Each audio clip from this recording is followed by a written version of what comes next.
This is it guys, luto na ang aking first batch. Wow, 'di ba? Ang galing.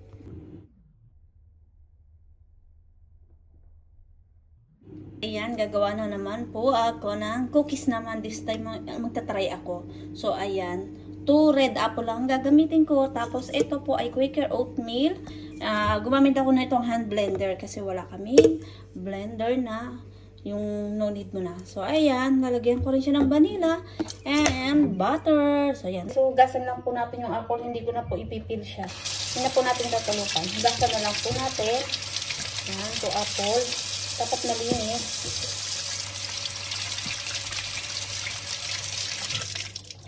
Ayan. Then i-blender po natin. And guys, ito na yung 2 apple. Ikakat ko na siya.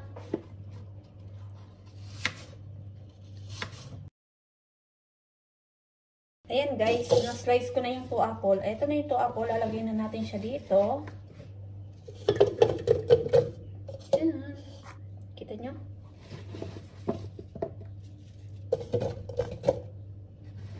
Tapos, maglalagay ako dyan na 1/3 cup ng water. Gagamit ako nito ha. Wala kasi kaming blender na ano. Kaya ito, yan. Ito po yung gagamitin ko.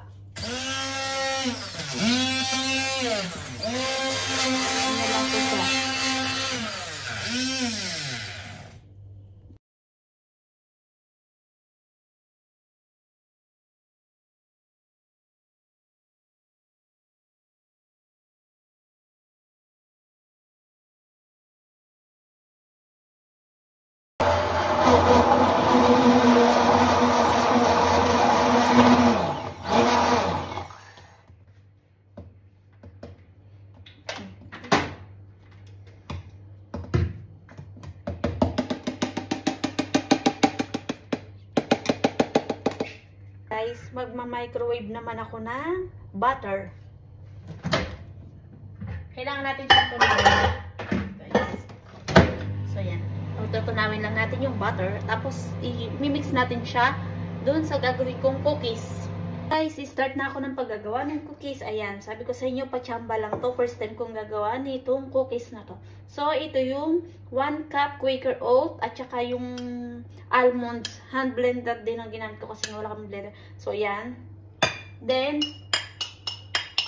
lalagyan ko naman siya ng butter at saka ng apple at ng vanilla. So, ito yung apple na binilend ko. Yan yung magiging pinaka ano niya, liquid. Tsaka yung butter. So, ayan. Tatansyahin muna natin. Ganyan siya. Mix lang natin. Then, lagyan din siya natin ng butter. O, ayan, butter. So, ayan. First time kong gagawa nito, ha. Kaya hindi ko alam ang kakalabasan nitong aking ibe-bake. Ayan. Ibe-bake lang natin siya ng 20 minutes. So, sabi ko sa alaga ko, magta-try akong mag-bake ng cookies. Ayan guys. So, tingin ko naman maganda yung kakalabasan nito. Ayan guys. Mix-mix lang natin. Ayan guys. Lalagyan ko rin siya ng cinnamon para may aroma. Ayan guys. So, ayan. Lutong tsambahan din guys. Maglalagay na ako nito baking paper dito sa tray. So, hindi ko alam kung ano magiging result nito kasi nga, first time kong gagawa ng ganito. Never pa ako nakapag-bake ng ganito. So, yan. Let's see kung perfect ba ang kalalabasan ng aking cookies.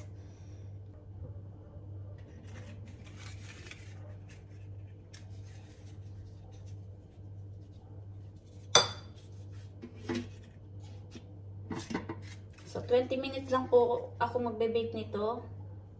Then, 200 degrees Celsius. So, ayan. Let's see kung ano magiging result.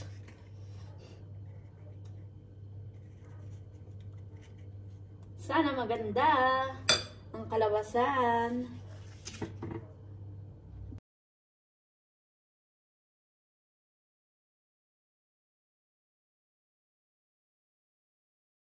guys, let's try this. Try ko na siyang i-oven for 20 minutes.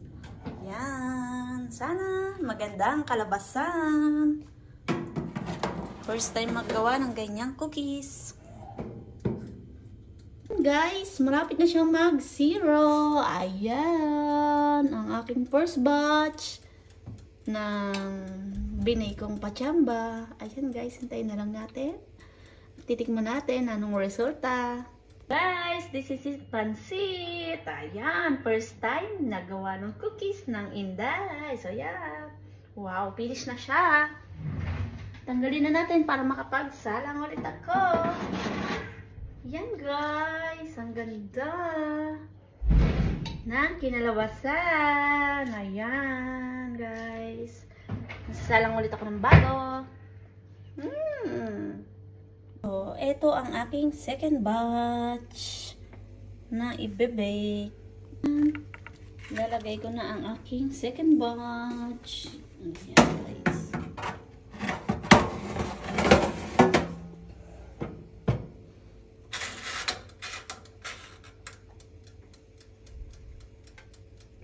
Yan na. O, diba?